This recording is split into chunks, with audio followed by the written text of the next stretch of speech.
तो हाँ जी, एक और बात बताऊं, देखें ये 10-15 दिन बाद आप ये वैसे भी जब आप बच्चा पैदा होता है, ये कोई हज करके आया था तो उन्होंने हमें पानी दिया था। हम ये पानी थोड़ा थोड़ा ना फीडर में डाल के दूध बना के देते थे।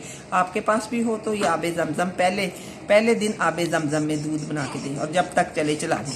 ये हमने सारा आबे जमजम बच्चे को ही दिया था, ठीक है। खजूरें हमने माँ को भी खिलाई, खुद भी खाई थी।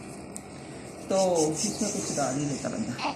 ये है चेस्ट बाम, ये है एहतियातन रखी। बाज़ औक़ात बच्चे दूध फेंकते हैं तो नाक के ज़रिए भी आता है, तो नोज़ल में ना ऐसा होता है कि बाज़ का दूध खुश्क हो जाता है, बच्चे को सांस में भी दुश्वारी होती है या वैसे ही ठंड लग जाए है।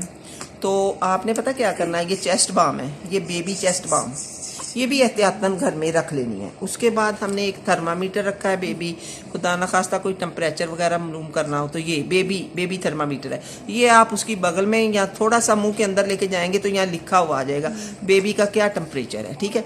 तो अल्लाह ना करे कोई बुखार वगैरह हो, बच्चा बहुत ज़्यादा रो रहा है, रात है, तंग कर रहा है, तो आपने इसके साथ ही एक पैनाडोल के बेबी कतरे मिलते हैं, वो भी घर में रखने। मैं नहीं अभी लेके आई, लेकिन लेके आऊँगी क्योंकि रखने चाहिए। फिर रात को बंदा कहाँ डॉक्टर के पास जाए, हल्का सा एक कतरा वो बच्चे की मकदार के मुताबिक दे दें तो इंशाल्लाह बच्चा आराम से सो भी जाता है और बुखार भी उतर जाता है। फिर सुबह आप अपने डॉक्टर को भी चेक करा सकते हैं। ये एहतियात की चीज़ें हैं, अल्लाह किसी को दुख तकलीफ ना दे, ना ही बीमार करे। मैं ये दुआ करती हूँ बच्चों को तो खास कर। तो ये वैसे एहतियातन रखते हैं, ये कोई ज़रूरत नहीं है, लेकिन एहतियातन घर में होना ज़रूरी आजकल की माओ के लिए। अब रात को तो ठीक है, तो माओ को पता नहीं चलता, ऊपर नीचे फीड कराई या कोई ऐसा हो गया, सर्दी लगी, माँ की नींद है, माँ बेहोशी में सोई है, अकेली है, बच्चा इधर रजाई उतर गई, कंबल नहीं है, तो ठंड लग सकती है, ठीक है। नहलाने वक्त भी ठंड लग सकती है। नहाने के लिए खास कर एहतियात करना, हीटर के पास टप में पानी लें और आराम से नहलाएं। हम इसी तरह नहलाते हैं, तो रोज़ नहलाएं जिस तरह, और रात को नहलाएं तो सबसे बेस्ट है। रात को ना फिर ना तो ज़्यादा पकड़ने वाले तंग करते हैं, वो बच्चा कहता मैंने पकड़ना, ये इस तरह भी ठंड लग जाती, तो माँ बस उस वक्त रात को रज़ाई में लेके बैठे, उसको गर्म करे, दूध पिलाए और बच्चा सो जाता है। तो इसलिए रात को नहलाएं, बेस्ट होगा। जितना भी एहतियात कर लेना 1-2 माह, तो माशाल्लाह आपके बच्चे की सेहत यूँ जाएगी कि मैं क्या बताऊँगा आपको, ठीक है। ये 2 चीज़ें हुआ है।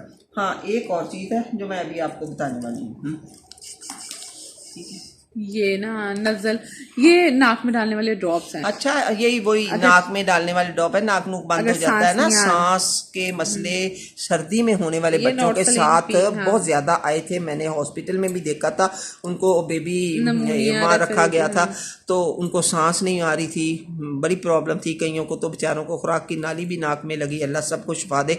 तो ये एहतियातन नोज़ल के कतरे हैं, नाक में एक कतरा डालते हैं, तो इससे बच्चे का चेस्ट नाक खुल जाता है। अगर अल्लाह ना करे किसी बच्चे को है तो फिर देने हैं, ऐसे ही नहीं दे देने।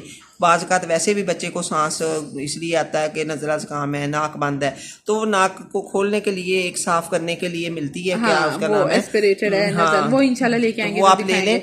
हमारे पास भी है इसकी किट, वो नीचे पड़ी है इसके बेडरूम में, तो ये ऊपर नानी के पोर्शन में आई हुई है, तो हम यहाँ इसका ये सारा आपको जो बता रहे हैं तो ऊपर है। तो बच्ची आज अभी 18 दिन की हुई है, तो ऊपर हम ले आते हैं, कभी नीचे ले जाते हैं, बड़ा लपेट लपूट के, बड़े कंबल में, एहतियात से, ठीक है ना, ठंड नहीं लगनी चाहिए, ठीक है।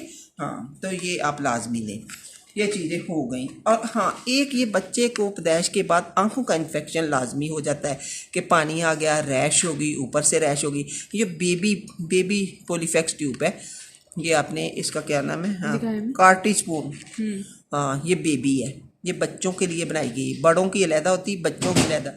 ये जीरो से जो होती हैं ना शुरू दवाइयाँ, ये वो है। तो ये भी आप उसके पेपोटों के ऊपर, और ये बड़ी सस्ती हैं, 50, 30, 60 ये के अंदर सारी ये तो आपने एक लंबी सी धार जो है ना आँख के ऊपर रख के निकालनी है, लंबी सी धार, तो आपने अपने हल्के से अंगूठे से ऐसे मसाज कर देना, आँख के अंदर भी चली जाएगी, ऊपर भी सारी। 2 दिन मैंने लगाई थी, यकीन करें आँखें फ्रेश और खूबसूरत, आँखें वाइट कलर हो गया। तो वो जो विटामिन डी की कमी से कलर होता है ना, उसकी फिक्र ना कर, वो खुद भी माँ की फीड से हो जाता है, दवाई ना भी दें, लेकिन हमने सर्दी ज़्यादा की वजह से विटामिन डी के कतरे देने शुरू किए। चलो नानी, तो ये सारा दवाइयों का और इसके बाद का सारा जो था मैंने आपको बता दिया। उसके बाद हम आपको कुछ और भी बताते हैं, ये सारी चीज़ें रख रहे हैं हम।